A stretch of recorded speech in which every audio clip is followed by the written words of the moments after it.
Okay, NXT. You see the title. Not much that needs to be stated. I'm going to go through the show as much as I can because it was a lot.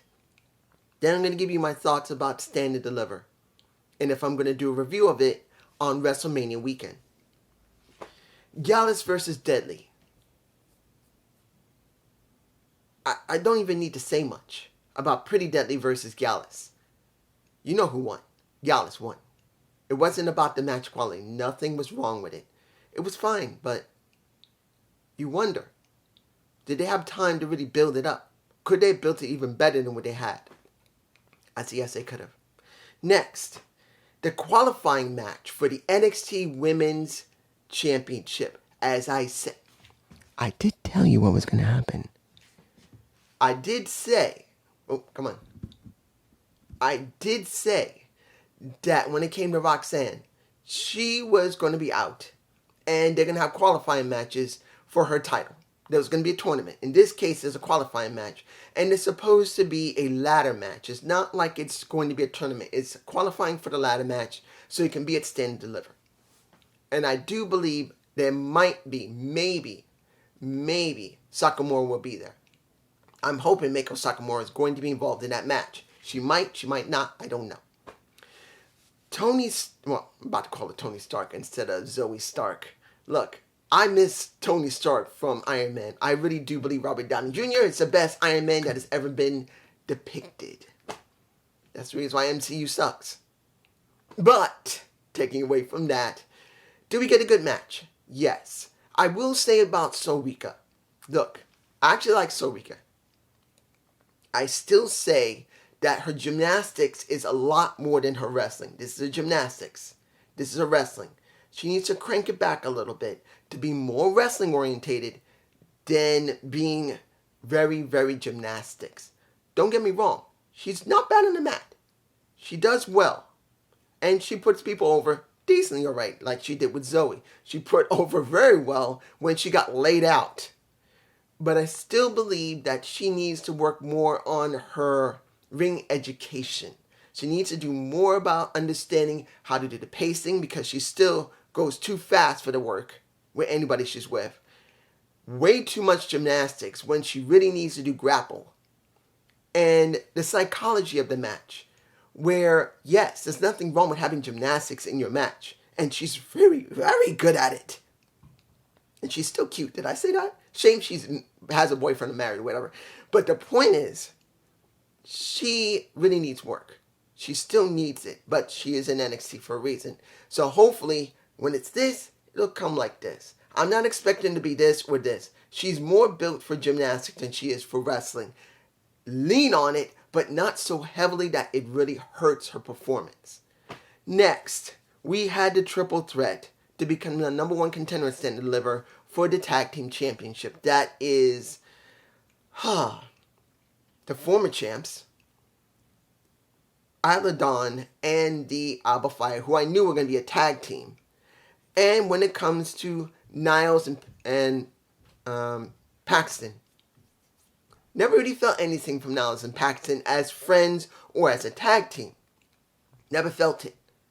They were always together, but it didn't feel like anything. Now it makes sense what they did. Paxton basically screwed over Niles. Not surprised. We all knew it was coming, and it happened. No problem, here you go. Do I believe it's going to be a good feud? I don't know. They really never spotlighted either one of these women much. And this is going to be focused on both of them away from the Creed brothers because, yes, the Creed brothers are going to be involved. Julius and Brutus will be there. They're going to be involved in some form of fashion. Either they're going to stay with Isla and they won't do anything with Pax, or they're going to be split. One's going to be for one, one's going to be for the other. I don't know. It's going to depend on what they're going to book it as. But this is what you get. Next, Apollo versus Dambia Kato. Dampa Kato. I'm not even pronouncing the guy's name. Commander Abzid. That's what I knew him as. I never cared that much about him because he was an afterthought when Vince booked him. Now Kato's here. Here's the problem. The match should have ended in a double countout. Not all the time I like double countouts. I don't like them. I don't. Like a double DQ or a double countout, I'm not fond of it. But in this situation, where you saw them literally trying to tear each other apart outside, seeing Apollo taking huge hits and just taking bombs and still getting back up, I truly believe they should have never ended it and Kato should have never won. He shouldn't have won.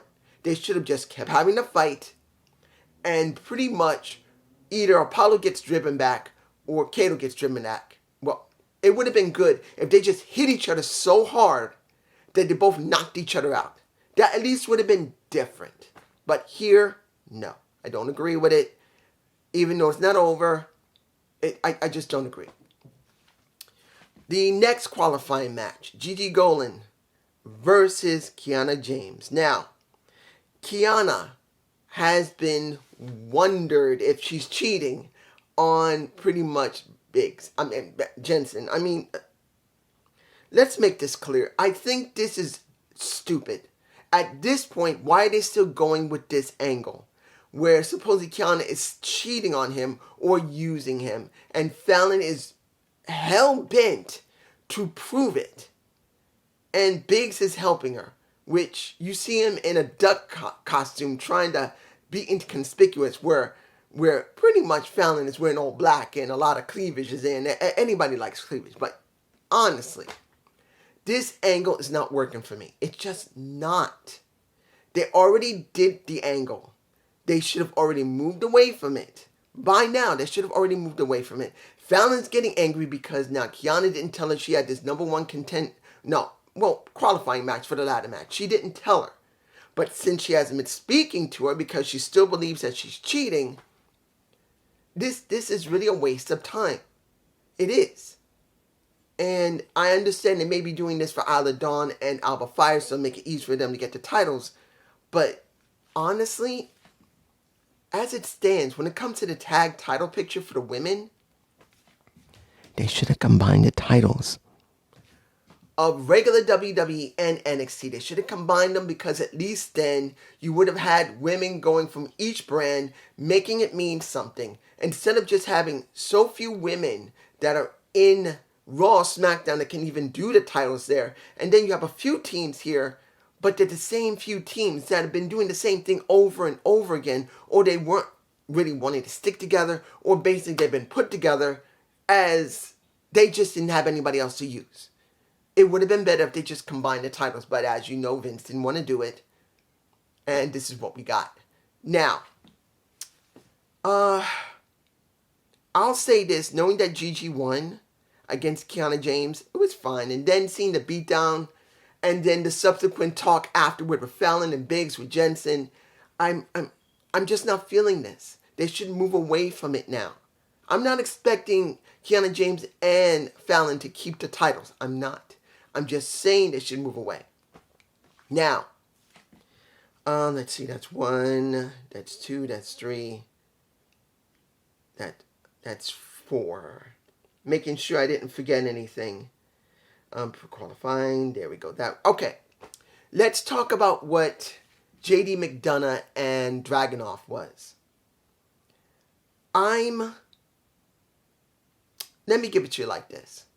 They have no idea what to do with JD McDonough, and they have no idea what to do with Dragunov.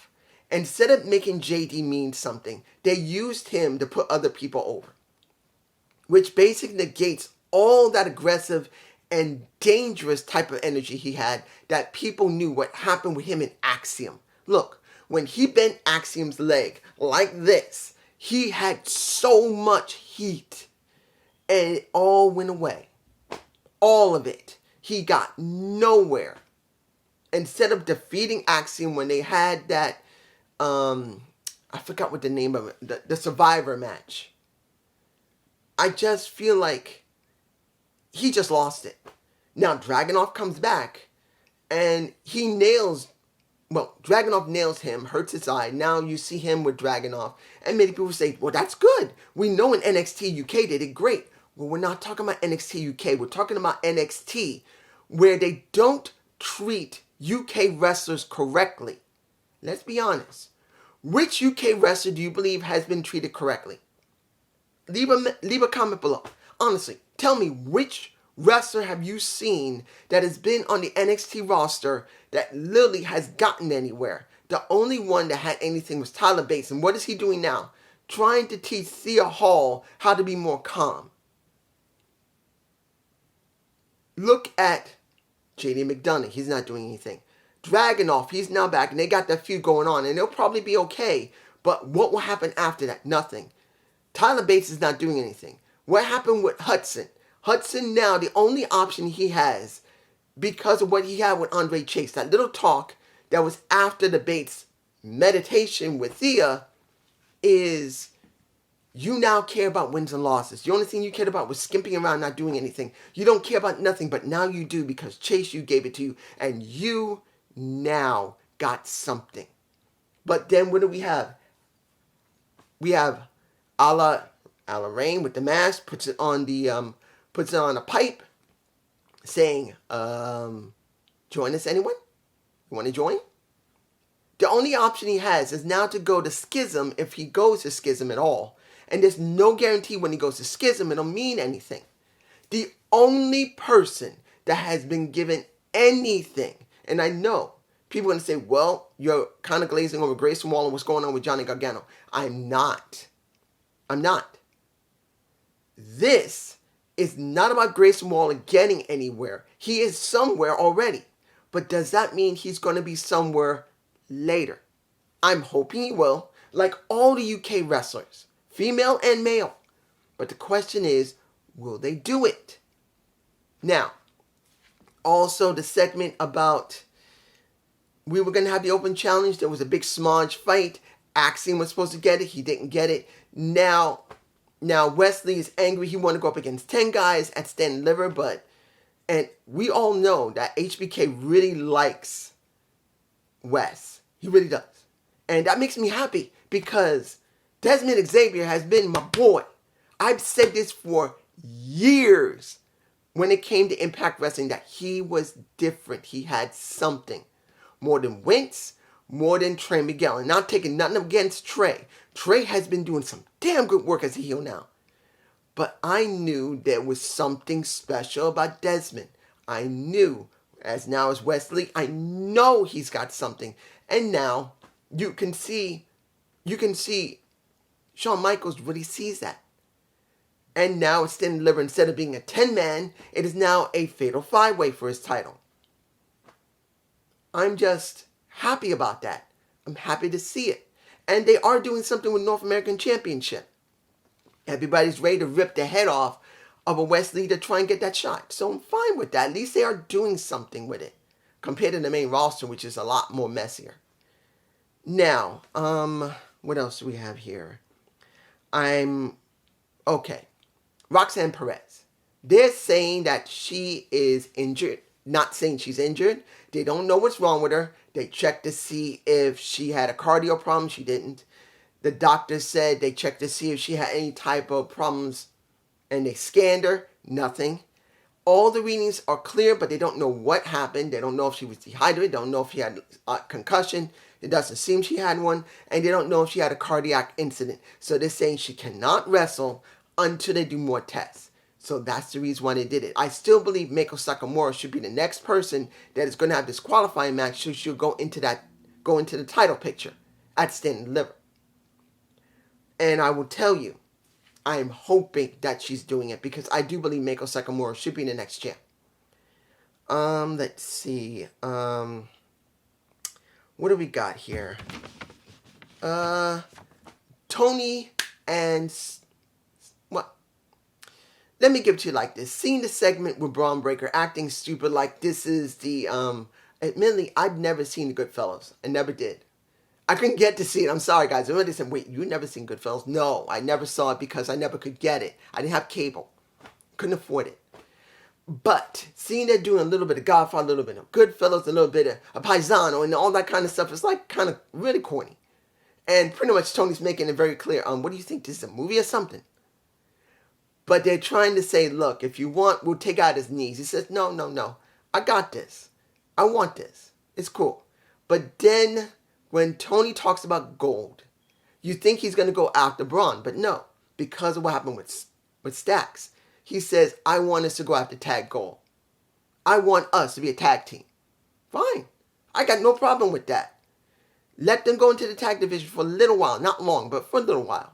Because they don't really have many tag teams, but clearly they got enough people to fill in while these guys are gone. So hopefully more of the Performance Center wrestlers will come in to take up the place while these guys are in the tag division. That's what I'm hoping for.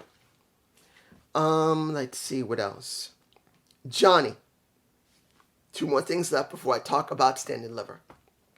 Johnny with Grayson Waller opens the show. Grayson's at his house. Johnny is mad because it was Vic Joseph who walked over to him with his phone while Grayson is live streaming at his house. He drives over to the house, conveniently. And then they have a fight in front of his house with his wife and son watching. Now, since his son's so young, it's not going to hurt him too much. He's still maybe less than 2 years old. So it's all right. Candice LeRae in the segment is fine. His son in the segment is fine. Many people say, no, you shouldn't put a child in that. Look, there's no guarantee that kid's going to remember anything. He'll barely remember any of that. Maybe he'll remember his dad was sad and he'll probably tell him, look, that was because of the wrestling. You were part of it. You were a little kid. Look, I got the footage. He's saying, Dad, I want to see that. That's what's going to happen. But essentially, we get something with Johnny Gargano, who's not really getting much on the main roster. So I'm not saying he's here permanently. He's probably here because, well, I'm still angry about New Day not sticking more than a month or so. They should have stayed 6 months, and they did not. I do not expect at all a Johnny Gargano to stay on NXT for very long. Maybe a month, maybe. Especially after Stand and Deliver. And WrestleMania. I will be surprised if he stays longer than that. He will go back to Raw. I'm sure of it. Or, counting on if they have a draft, he may go to SmackDown.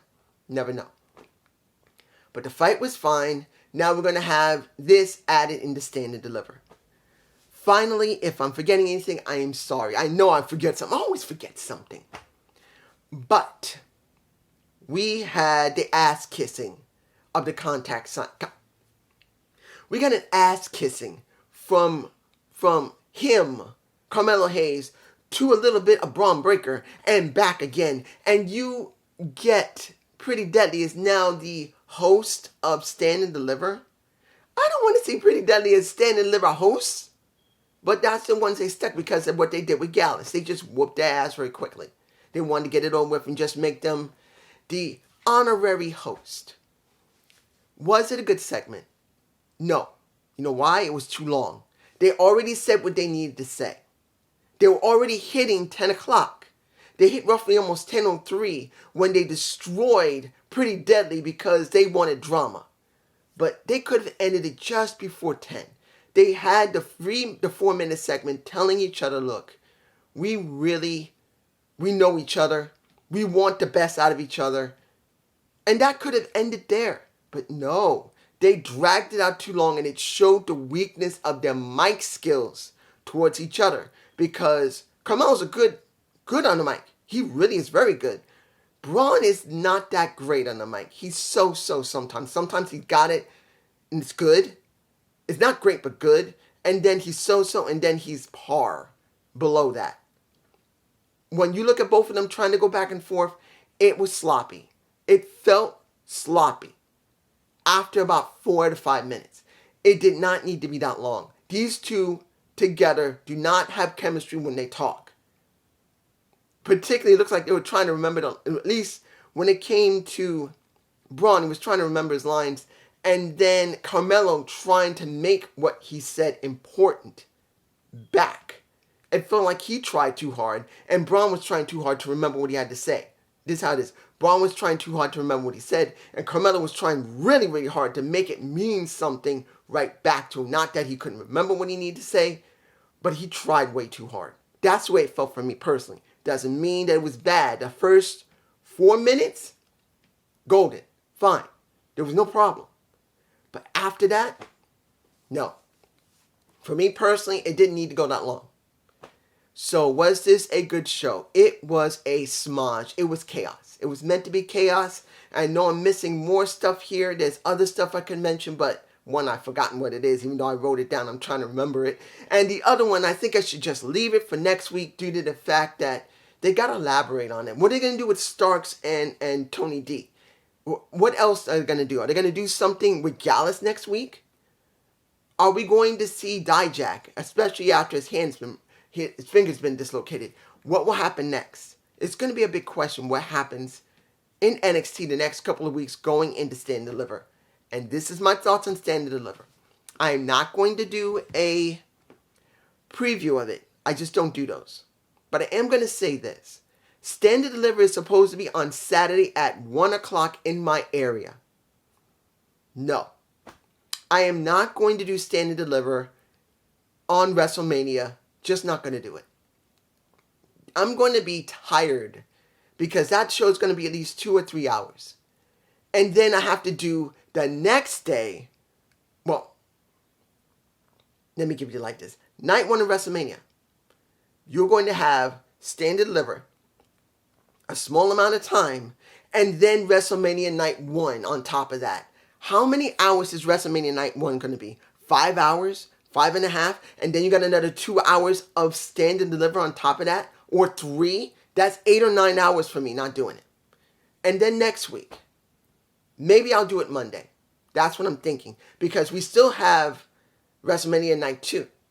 And I don't want to overburden myself because I'm going to be up all night editing the video, putting in images, and then the next night, gotta do the same thing. So Monday is probably when I'm going to do Stand and Deliver. If you're not liking it, I'm sorry. That's the best thing I can do.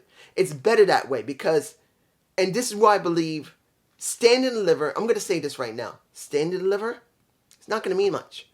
I don't even know how many people are going to watch it for the simple reason you're using Stand and Deliver instead of a Friday. Before WrestleMania weekend, you should put Stand and Deliver on TV. Well, not on TV, but you know what I mean. Pay-per-view Friday, then Saturday, then Sunday. It should be like that. Stand and Deliver should be Friday, WrestleMania Night 1 Tuesday, Saturday, and WrestleMania Night, I want them to do it on a Friday. It would have been better. Stand and Deliver had been Friday, WrestleMania Night 1 Saturday, and WrestleMania Night 2 Sunday. No, they wanted to throw it on the same day, and there's no way anyone's going to watch that and WrestleMania. That's too much TV. That's too much. That's more than Wrestle Kingdom, and I understand Wrestle Kingdom can go up to almost 8 hours. How many hours are we talking about? We're talking about the pre-show, and we're talking about Stand and Deliver on top of WrestleMania. That is too damn much. And I understand why they're not doing it Friday because of the Hall of Fame. They're probably going to do the Hall of Fame. Then they're going to do WrestleMania. Then they're going to do WrestleMania. I understand it. But Stand and Deliver, that's just too much. That's just me. I hope you understand. I hope you enjoyed this review. Please give me a comment below. Peace.